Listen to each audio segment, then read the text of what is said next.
Something I've noticed with a lot of the successful startups that I've worked with is that they focus on marketplaces.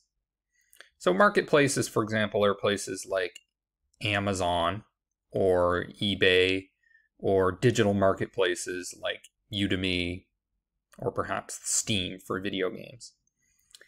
And there are a few reasons why I think startups are very successful when they do this. And I'm going to go into more detail in a second. But I think one of the most important things is that on a marketplace is people that actually have purchase intent. So when you do something like a cold email or an advertising campaign on Facebook, or you create a blog that has a lot of very valuable, interesting content, you may get a lot of interest from people in terms of consuming the content, but they don't necessarily have purchase intent. But when you focus on marketplaces, despite the fact that you're up against a lot of competition, you're actually gaining access to a receptive audience of people that are actively looking to buy something. And there's a big difference between somebody that is simply interested in reading a blog post or an ebook and somebody that's actually interested in making a purchase. Now, we also find this with Google. People are actively looking for solutions, but it's actually much easier to get access to buyers through marketplaces, and I'll talk about why that's the case in a moment. Now, one of the reasons that startups should be focusing on marketplaces perhaps more than they should is based on this screenshot here that I've gotten from the Business to Business Institute from LinkedIn.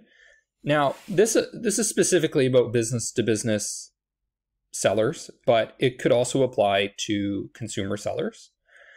And basically what we're seeing here is that in the beginning, when you're first starting your company and as you're growing it, you want to focus on in-market buyers. So these are people that are actively looking to make a purchase.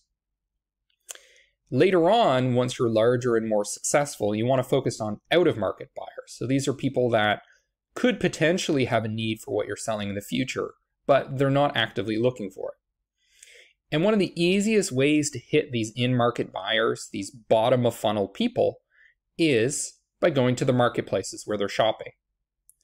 Now, one thing that you might be surprised by here is you actually focus on the top of funnel as you get larger, and in the beginning you focus on the bottom of the funnel. This is counterintuitive because a lot of the marketing advice out there suggests that you should start at the top of the funnel and work your way down. I completely agree with the B2B Institute on this.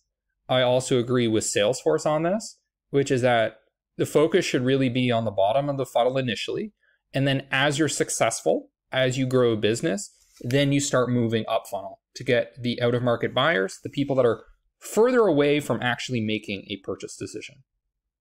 And that may surprise you. You may hear a lot of marketing gurus out there say, no, you need to start at the top of the funnel. No, focus on the people that are actually going to pay you, then worry about the people that could potentially pay you in the future.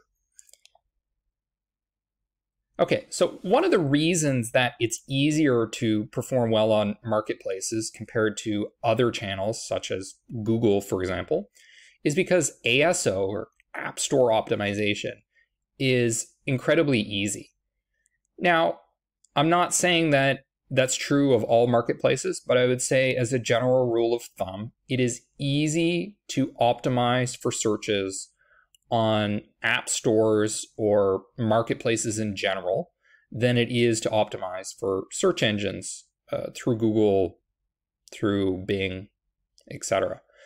The reason is because Google has optimized their algorithm for search over a long period of time, and it's become very sophisticated. So it's no longer a matter of just keyword stuffing or getting as many backlinks as possible. So it used to be very simple to rank highly on Google for search engines, and you could effectively game the system. You could embed your website with a bunch of keywords and then just make the keywords white so you can't even see them. And that's how you got to the top of Google. But you can't do that anymore. That's considered black hat techniques. back in the day, we didn't even have that term, that it was a black hat technique. We were just experimenting and seeing what worked. And then they started penalizing people for doing those sorts of things, those kinds of hacks. But what we're seeing on app stores and marketplaces is that ranking highly is very simple. The algorithms are rudimentary. They're where Google was maybe 10 years ago. So it's simply a matter of putting keywords into the title of your listing. It's just getting more reviews on your listing.